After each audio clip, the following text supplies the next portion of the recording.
Good morning मेरे प्यारे दोस्तों। एक और लेक्चर के साथ मैं आपके सामने हाजिर हुआ हूँ। आप जरूर इस वीडियो को देखें, शुरू से अंत तक देखें, ताकि आपको एक भी टॉपिक, एक भी चीज़ समझने में दिक्कत ना आए।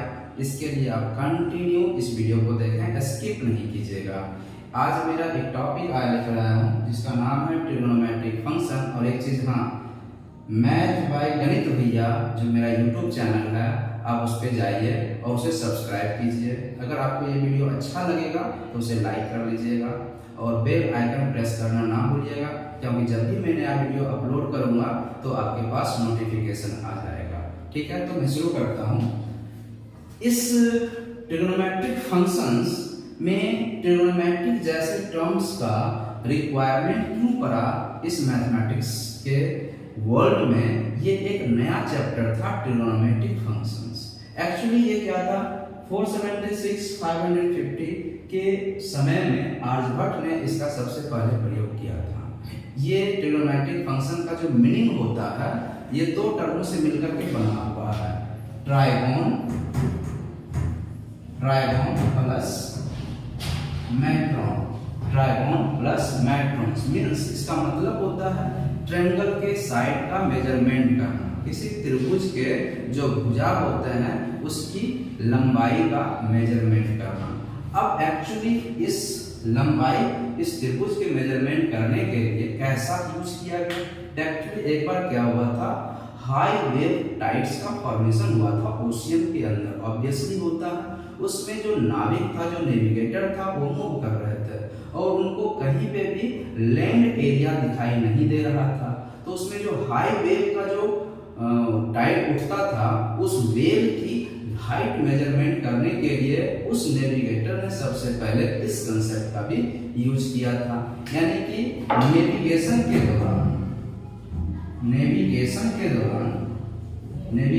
दौरान हाई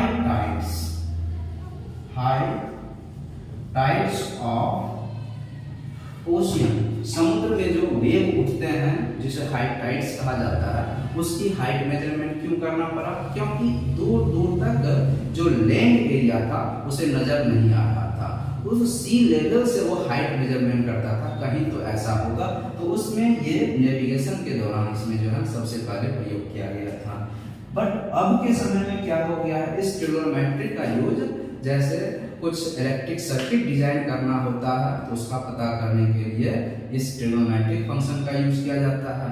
उसके बाद स्टेट ऑफ एटम अगर पता करना हो कि एटम का एग्जैक्ट पोजीशन क्या होती है, तो उस केस में भी इस ट्रिग्नोमेट्रिक फंक्शन का यूज किया जाता है। बट ये एक फिजिक्स का मैटर है, उसमें इलेक्ट्रिक फील्ड, मैग्नेटिक फील्ड में भी इसका यूज किया गया था। जैसे E बराबर E not sine omega t plus five, जो फिजिक्स में इलेक्ट्रिक फील्ड में यूज किया गया था। बट ये हमें फिजिक्स से हट करके मैथमेटिक्स चीज में हम लोग देखने जा रहे हैं कि ये ट्रिग्नोमेट्रिक फंक्शन। एक चीज और बता दूं, क्लास 10th का आप जो ट्रिग्नोमेट्री पढ़ते हैं उसका भी बेसिक कंसेप्ट मैं पहले लेक्चर में दे चुका हूँ, आप उसको जाकर के भी एक बार जरूर देखिएगा। उसके बाद इस पे आइएगा तो और अच्छा से आपको समझ में आएगा। जैसे देखिए, ट्रिग्नोमेट्रिक फंक्शन में सबसे पहले हम एंगल्स के बारे में पढ़ेंगे। जैसे देखिए, एंगल्स के बारे में पढ़ेंगे, फिर डिग्री मेजर पढ़ेंगे, रेडियन मेजर पढ़ेंगे, उसके बाद डिग्री और रेडियन में क्या रिलेशन होता है, फिर इसके ऊपर एक दो एग्जाम्पल बनाएंगे ताकि एक्सरसाइज फिर आना शुरू हो जाएगा 11th के बुक का, फिर वहां से कंटिन्यू स्टार्ट हो जाएगा। पहले हम लोग पूरे कंसेप्ट पढ़ते हैं, ये सभी चीजें होते क्या हैं, और ये पूरा का पूरा कंसेप्ट मैं इसी लेक्चर में देने वाला हूँ, इसलिए आप वीडियो को स्किप नहीं कीजिएगा। देखिए, एंगल क्या होता है? Angle is the measurement of rotation of a given रे अबाउट इट्स इनिशियल पॉइंट। किसी इनिशियल पॉइंट के अबाउट जितना वो लाइन मूव करता है, जितना वो रे मूव करता है, that is a angle. Angle measure is a rotation, घूम रहा है। अब वो घूमने कैसे हो, एंटी क्लॉकवाइज में घूम सकता है या फिर क्लॉकवाइज में घूम सकता है। देखते हैं आगे, द ओरिजिनल रे इज कॉल्ड इनिशियल साइड। जो पहली लाइन होती है, जहां से लाइन स्टार्ट होती है, that is initial side. And the final position of the रे after rotation is called terminal side. यानी कि जैसे ये है, अब ये इनिशियल पोजीशन पे है, जब इसको हम लोग रोटेट करना शुरू कर देते हैं तो ये जो लाइन था ये इनिशियल पोजीशन और ये हो गया फाइनल पोजीशन, है ना। ये टर्मिनल साइड और ये इनिशियल साइड, इस दोनों के बीच जो मेजर होता है एंगल, जो मेजर होता है जो क्वांटिटी, इसी क्वांटिटी को एंगल नाम दिया जाता है। आगे क्या कहता है, the point of rotation is called vertex, यानी कि जिस पॉइंट के अबाउट ये रोटेट हो रहा है उस पॉइंट का नाम क्या है, वर्टेक्स है। If the direction of rotation is anti clockwise, अगर डायरेक्शन जो है एंटी क्लॉकवाइज डायरेक्शन में रोटेट हो रहा है तो एंगल का वैल्यू क्या होगा, पॉजिटिव होगा। अगर यही क्लॉकवाइज डायरेक्शन में रोटेट होगा तो एंगल क्या होगा, नेगेटिव होगा। जैसे देखिए ये हमारा इनिशियल साइड है, ये इनिशियल पोजीशन है, ये बिगिनिंग लाइन इसको बिगिनिंग लाइन भी बोल सकते हैं। और इसको हमने एंटी क्लॉकवाइज डायरेक्शन में रोटेट कराया है। मान लो हमने एंटी क्लॉकवाइज डायरेक्शन में बी पॉइंट पे पहुंच रहे हैं, यहीं पे आकर रुक जा रहे हैं, तो ये टर्मिनल साइड कहलाएगा। और इनिशियल साइड और टर्मिनल साइड के बीच जो क्वांटिटी मेजर होगा उसी क्वांटिटी को क्या नाम दिया जाएगा, एंगल नाम दिया जाएगा।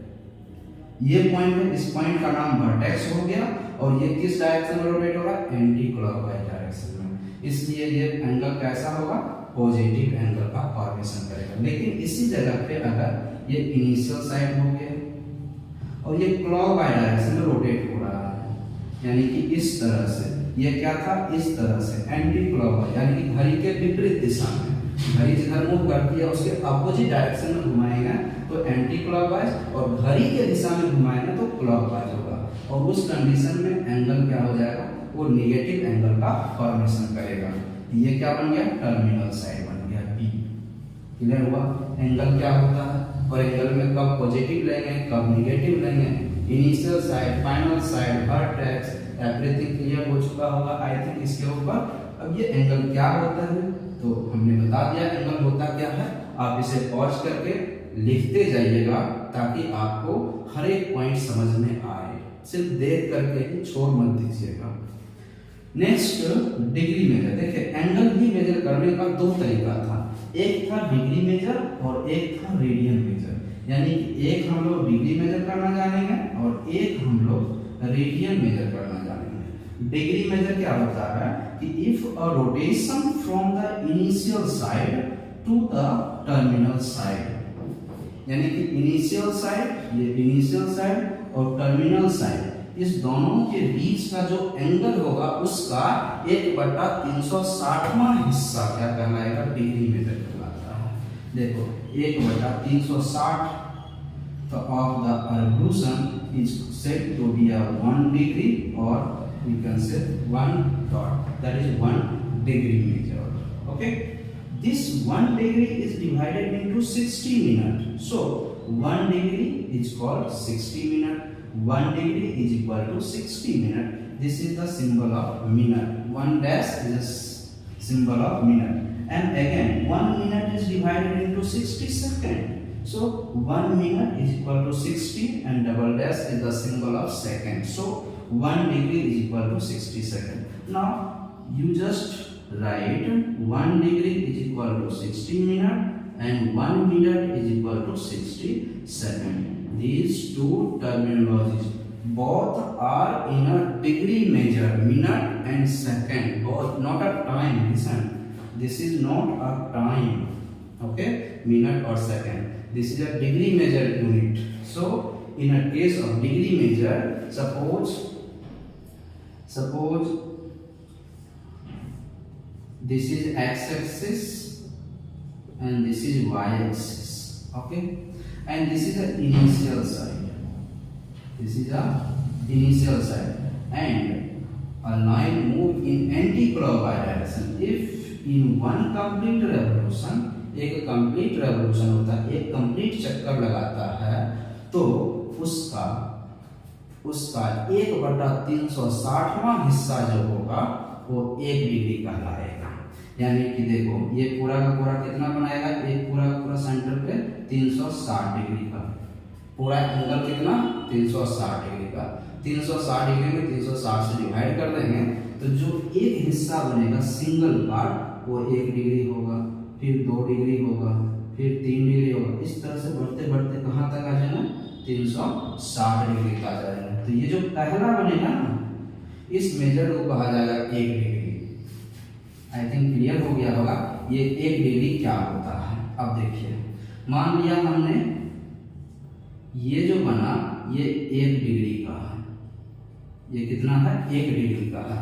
अब इस 1 डिग्री को अगर 60 भाग में बांट दिया जाए इस हिसाब से, 1 डिग्री को 60 भाग में अगर बांट दिया जाए तो उसका जो एक हिस्सा होगा ना, पहला हिस्सा, सपोज ये जो गया है, ये जो हिस्सा होगा वो 1 मिनट के बराबर होगा। 1 डिग्री का 60वां हिस्सा क्या होगा, 1 मिनट के बराबर होगा। ध्यान देना, इसलिए कहा जा रहा है कि 1 डिग्री कितने के बराबर, 60 मिनट के बराबर। अब इस मिनट यानी ये जो बना कितने का बना, 1 मिनट का बना। अब इस 1 मिनट को भी 60 हिस्सा में बांटेंगे भाई, ये भी, इसके अंदर में भी। आप देखो, सपोज ये हमारा क्या है, 1 मिनट का हुआ, यानी ये एंगल कितने का है, 1 मिनट का है। अब इसको हम 60 हिस्सा में बांटेंगे, तो इसका जो पहला हिस्सा होगा यही हमारा 1 सेकंड के बराबर होगा। इसलिए लिखा गया 1 डिग्री 60 मिनट के इक्वल होता है और 1 मिनट 60 सेकंड का होता है। यानी कि डिग्री मेजर में ये बहुत बड़ा रोल प्ले करेगा। आपको आगे जब रिलेशन और एग्जाम्पल में हम एक्सप्लेन करेंगे कि ये क्या क्या रोल प्ले करता है। कन्वर्ट रेडियन इनटू डिग्री, तो डिग्री को हम लोग किस किस में मेजर कर सकते हैं, एक तो डिग्री में, एक मिनट में और एक सेकंड में, यानी कि 3 तरह से मेजरमेंट किया जा सकता है। अनदर क्या है यूनिट एंगल मेजर करने का, वो रेडियन है। क्या है बच्चों, इस रेडियन में क्या करना होता है, the angle subtended at the centre by an arc of length 1 unit in a unit circle. Unit circle उस सर्कल को कहेंगे जिस सर्कल का रेडियस जो है ना 1 यूनिट होगा। 1 यूनिट अगर होगा उस सर्कल का रेडियस, तो उसको यूनिट सर्कल कहा जाएगा। ठीक है, तो वो जो एंगल मेजर करेगा ना, उस एंगल का नाम क्या देंगे, रेडियन। देखते हैं कैसे होता है। देखो, जैसे मान लो ये एक सर्कल है, सॉरी मान लो ये एक सर्कल है और इस सर्कल को हमने 4 पार्ट में बांट दिया, तो ये क्या कहलाएगा, ये एक आर्क कहलाएगा। इस पूरे का नाम क्या है, सर्कमफेरेंस है, बट ये क्या कहलाएगा, एक आर्क कहलाएगा और इसका रेडियस कितना है, 1 यूनिट है। मान लेते हैं इस आर्क, ये भी कितना यूनिट है, 1 यूनिट है। तो इस आर्क की लेंथ मान लो L है, या फिर आर्क ऑफ लेंथ 1 यूनिट, अगर इसका 1 यूनिट दे रखा है, 1 यूनिट, तो जो यहाँ पे एंगल बनेगा प्यारे बच्चों, ये एंगल, इस एंगल का नाम क्या रहेगा, रेडियन। यानी कि 1 यूनिट रेडियस और 1 यूनिट आर्क के द्वारा जो सेंटर पे एंगल बनेगा, उस एंगल का नाम क्या होगा, रेडियन होगा। अब जैसे जनरल फॉर्म में समझें, जैसे देखो, यानी कि ये आर्क का लेंथ और ये रेडियस का लेंथ का जो रेशियो होगा ना, जैसे यानी कि आर्क का length, arc length divide by radius, radius arc का लेंथ डिवाइड बाय क्या, रेडियस। तो ये जो एंगल देगा, ये जो फिक्स वैल्यू देगा, इस फिक्स वैल्यू को हम लोग रेडियन एंगल नाम देंगे। यानी कि 1, जैसे 1 है ये भी यूनिट और डिनोमिनेटर में भी 1, तो यानी 1 रेडियन कहलाएगा। ये क्या कहलाएगा, 1 रेडियन कहलाएगा। अब जैसे मान लो कि ये जो 1 है, इसके जगह पे मान लो L हमने दे दिया और ये लेंथ को हमने R कहा, तो आर्क लेंथ क्या हो जाएगा जी, यहाँ पे आर्क लेंथ L हो जाएगा और रेडियस तो R रहेगा, L/R, और ये जो एंगल है थीटा, इस थीटा का मेजर कहलाया जाएगा रेडियन में। ठीक है, तो L/R is equal to what, angle. ये L और R दोनों सेम यूनिट में होगा, सेंटीमीटर या फिर मीटर में। अगर सेम यूनिट में नहीं है तो उसको यूनिट कन्वर्शन की हेल्प से हम सेम यूनिट में लाएंगे, तो ये क्या बन जाएगा, L is equal to R theta. तो theta should be in radian unit, not a degree. अगर डिग्री में दिया है उसको कन्वर्ट करना पड़ेगा हमें रेडियन में, फिर इस फॉर्मूला का यूज करेंगे। तो क्या होगा जी, रेडियन वैल्यू है ना, रेडियन वैल्यू कैसे निकाला जाएगा, एल और आर के रेशियो से। एल बटे आर, एल क्या है, this is arc length and R क्या है, this is the radius of circle. L बटे आर जो एंगल आएगा उस एंगल को हम लोग रेडियन नाम देंगे। तो ये भी क्लियर हो गया कि रेडियन क्या होता है। अब इसके दोनों के ऊपर हम कुछ डायग्राम की हेल्प से समझाते हैं, ये डिग्री मेजरमेंट कैसे होगा, रेडियन मेजरमेंट कैसे होगा। ये दोनों तो हमने बेसिक डेफिनेशन सीखा, by the help of graph कैसे सीखेंगे। देखो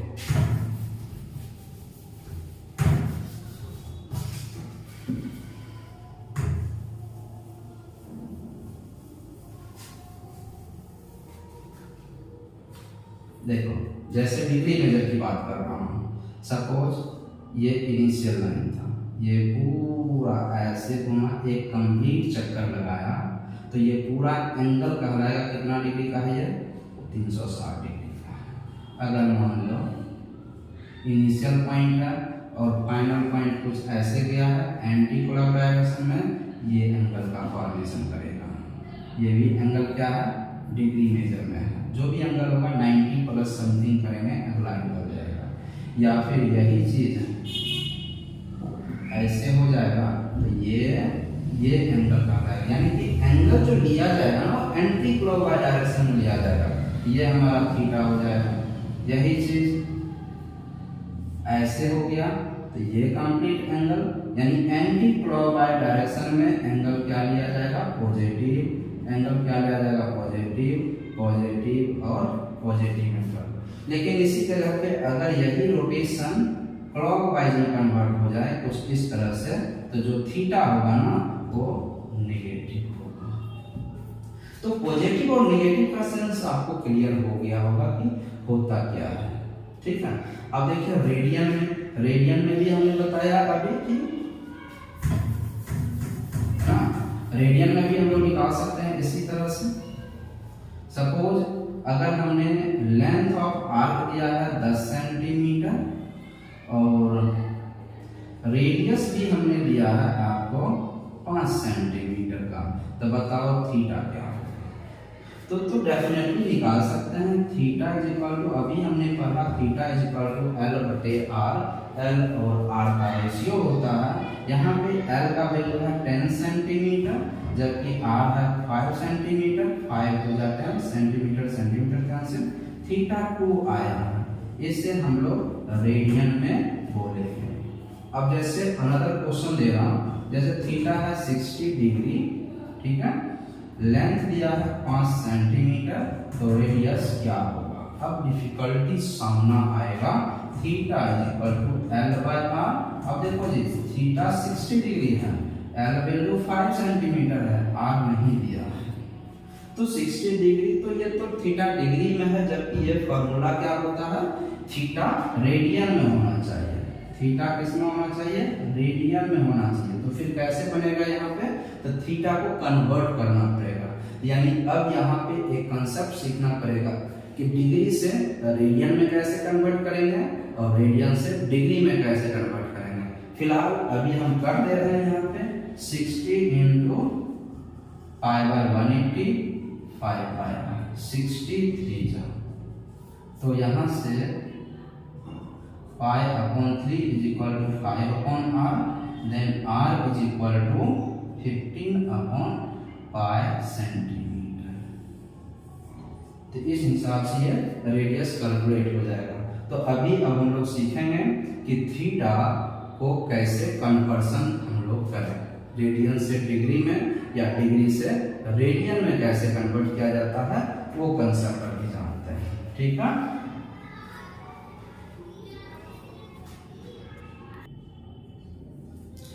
तो यहाँ पे फिर से हम लोग कन्वर्सन सीखते हैं कि डिग्री से रेडियन में और रेडियन से डिग्री में मेजरमेंट कैसे किया जाएगा। आपको एक बात ध्यान रखना पड़ेगा, क्या है यहाँ पे कि 180 डिग्री को पाई रेडियन हम लोग बोलते हैं। 180 degree is equal to pi radian, so 1 degree is equal to pi divide by 180। Pi को 180 पार्ट में बांटेंगे तो उसको 1 डिग्री हम लोग नाम दे रहे हैं। तो तो 30 यानी 1 डिग्री पाई बाय 180 के इक्वल होता है, तो 30 डिग्री कितने का इक्वल होगा, 45 कितने का इक्वल होगा। उसी तरह से इसी को जस्ट रिवर्स कर दो कि pi radian is equal to 180 degree. Okay, so 1 radian is equal to what, 180 degree by pi, यानी उसको डिवाइड कर देंगे अपने आप आ जाएगा। देखो कैसे करते हैं, जैसे यहाँ पे है कि 1 degree is equal to pi by 180, so 30 degree equal to what, तो pi divide by 180 into 30 degree, यानी कि जिसकी भी एंगल निकालना है रेडियन में, बस उसको क्या कर दो, उतना एंगल से मल्टीप्लाई कर दो। जैसे 30 को 6 टाइम कैंसिल हो जाएगा, ये वैल्यू कितना आएगा, pi by 6। Answer is pi by 6 radian. 30 degree and pi by 6 both are equivalent, but one is in radian, another one is in degree. Here 30 degree is pi by 6. Similarly, what is the value of 45 degree, as it is a 1 degree is equal to pi by 180, so 45 degree is equal to pi divided by 180 into 45. Now cancel out, 5 9 जा 29 जा, okay, and 5 4 जा, so answer is pi by 4. 45 degree is equivalent to pi by 4. You just write here pi by 4. Okay, so 60 degree, similarly pi by what, 3. What is the value of 75 degree? How to calculate 75 degree? You just multiply 75 degree into pi by 180. Cancel 25 3 जा and 63 जा, 12 5 जा and 5 5 जा 25. So answer is what, 5 pi by 12. 5 pi by 12. 90 degree, obviously if you put 90 into pi by 180, अगर ऐसे करते हैं तो 92 जा pi by what, pi by 2. 90 का वैल्यू कितने के इक्वल, pi by 2 रेडियन। तो आपको समझ में आ गया होगा, वीडियो पॉज कर लीजिए और आप एकाएक इसकी वैल्यू को निकालिए। इसी तरह से आपको फिर निकालना है बाकी एंगल को भी, जिस जिस टेबल से कट रहा है उसको काटते जाइए और वैल्यू को लिखते जाइए, आपको यही से क्लियर हो जाएगा। अब इसमें देखते हैं क्या होता है जी। 1 रेडियन जैसे 180 बाय पाई है, देखो जी 1 रेडियन कितना बराबर है, 180 बटे पाई के बराबर है ना। तो आप क्या कर दो, जैसे यहाँ पे 30 डिग्री निकालना होता था 30 से मल्टीप्लाई करते थे, यहाँ पे पाई बाय 7 का वैल्यू निकालना है तो आप इस वैल्यू में पाई बाय 7 से मल्टीप्लाई कर दो। जैसे देखो 180 by pi into pi by 7, ये पाई से पाई कट गया, कितना बना 180 बटे 7, कितने डिग्री के बराबर है। अब डिवाइड करके भी लिखा जा सकता है। 3 पाई बाय 2 देखो जी, 3 पाई बाय 2 क्या करेंगे, 180 बटे पाई है ना, 180 बटे पाई को 3 पाई बाय 2 से, पाई से पाई कट गया 90, 93 जा 270 डिग्री। उसी तरह से 2 पाई है तो देखो जी यहाँ पे 180 बटे पाई इंटू 2 पाई, पाई से पाई कट गया 18 गुना 36, पाई 360 डिग्री आ गया है, 360 डिग्री। अब दिख रहा है चीज आपको, तो देखो 1 पाई था कितने के इक्वल, 1 पाई था यानी 1 पाई जो है 180 के बराबर था, तो 2 पाई कितना हो गया 360, 3 पाई कितना होगा, तो 180 को 3 से मल्टीप्लाई कर दो, 18 3 54, 560 डिग्री। अब यहाँ पे देखो 4 पाई है तो 18 4 72, 720 डिग्री, 5 पाई 18 5 90, 900 डिग्री है ना। इस हिसाब से भी निकाल सकते हैं, अगर पाई के फॉर्मूला दिया हुआ है डायरेक्ट मल्टीप्लाई कर दो, अदरवाइज ऐसे निकालो, इस हिसाब से भी आंसर आपको आएगा। आप पॉज करके आगे बताइए, आप वीडियो पॉज कीजिए और ट्राई कीजिए खुद से सॉल्व करने का।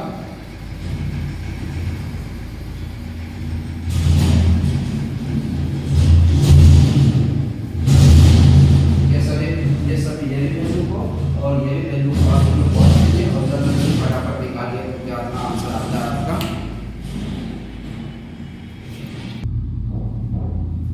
ठीक है, इस हिसाब से आप सभी वैल्यू को कैलकुलेट कर लीजिएगा।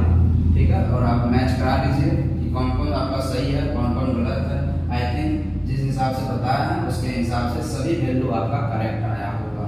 ठीक है, तो हम लोग यहीं पे आज खत्म करते हैं। नेक्स्ट वीडियो में एक्सरसाइज का क्वेश्चन सॉल्व करेंगे, जो 11th के एनसीईआरटी बुक है उसके क्वेश्चन को सॉल्व करेंगे, फिर धीरे धीरे हाई लेवल में जाएंगे। आपको ये बेसिक चीज हमने सिखाया है कि ये कैसे कन्वर्ट होता है, ट्रिग्नोमेट्रिक फंक्शन में यूज कैसे होता है, ये चीज आज हमने आपको बेसिक चीज बताया है।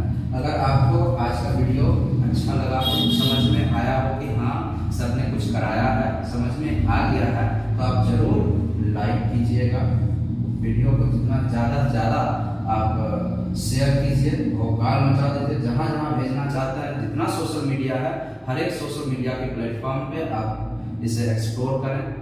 उसके बाद आपका एक बेल आइकन बना होगा, उस बेल आइकन को जरूर प्रेस कर लीजिएगा ताकि जो भी वीडियो मैं अपलोड करूँगा वो आपके पास जल्द से जल्द पहुँच जाएगा। ठीक है, तो कमेंट कीजिएगा इसके ऊपर कैसा लगा आपका video. Thank you very much.